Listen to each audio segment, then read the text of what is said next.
Now, I know you may be feeling incredibly hard done by and disappointed that your landlord, whom you've had a great relationship with, would even propose an escalation with you being such excellent tenants. Well, firstly, try not take it personally. It's no reflection on you or your value as a good paying tenant who cares well for the property. Remember, landlords who own investment properties are in it with an investment strategy in mind. They're essentially running a business. Chances are, if you owned the property, you would want to get some kind of escalation, especially in light of the last 3 years where many landlords have had zero escalation.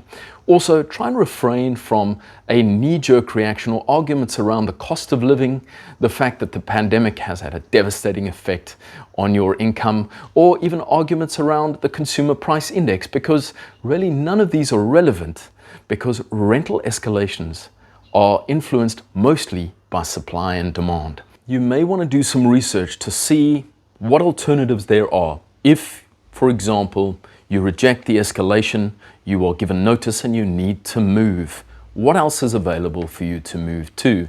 If you find yourself in a tough spot, there is nothing else available, you may very well have to accept the escalation. Also, remember the cost of moving, not just in time, but also in financial cost and stress, can also be very, very high. You may want to weigh up the frustration of that versus the escalation amount.